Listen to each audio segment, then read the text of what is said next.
শেষে দেশে ফিরতে শুরু করেছেন হাজিরা।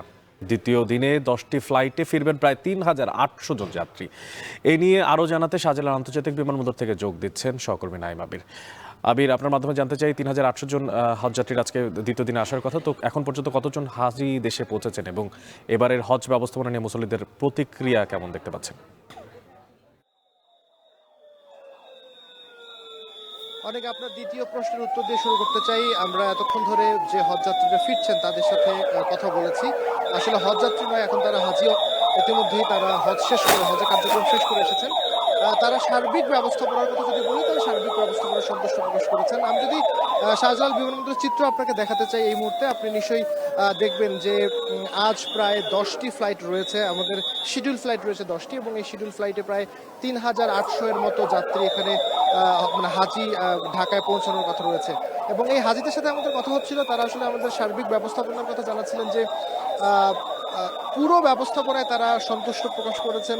তারা বলেছেন বাংলাদেশ পক্ষ এবং সৌদি আরবের যে সরকারের পক্ষ থেকে যে ধরনের কার্যক্রমগুলো হজের জন্য নেওয়া হয়েছে সবকিছুতে তারা সন্তুষ্ট। তবে কিছু ত্রুটি বিচ্যুতির কথা তারা আমাদেরকে জানিয়েছে, যেমন জেদ্দা বিমানবন্দরে কিছু ভোগান্তির ব্যাপারে তারা বলেছেন। ঢাকা বিমানবন্দরে নামবার পরেও তারা বলছেন যে বিমানবন্দর কর্তৃপক্ষের তরফ থেকে যে ট্রলি দেওয়া হয়েছে সেই ট্রলির সংকট, এখানে তারা বলছেন যে ট্রলি সংকট রয়েছে। তবে সার্বিকভাবে যদি বলি যে হজের ব্যবস্থাপনা, হজের খরচ এবং পরবর্তীতে হজের কার্যক্রম এবং অতিরিক্ত গরম ছিল সৌদি আরবে, সেই গরমের কারণে অনেকে অসুস্থ হয়ে গেছেন, সেই বিষয়গুলো কিন্তু তারা বলছেন। তবে সার্বিকভাবে তারা দেশের জন্য দোয়া করেছেন, বিশ্ব মুসলিম উম্মার জন্য দোয়া করেছেন, ফিলিস্তিনিদের জন্য দোয়া করেছেন সেটি বলছেন, এবং বাংলাদেশ যেন স্থিতিশীল অবস্থায় থাকে, বাংলাদেশের অবস্থা যেন রাজনৈতিকভাবে বাংলাদেশ স্ট্যাবল হয়, সেই বিষয়গুলো নিয়ে তারা দোয়া করেছেন।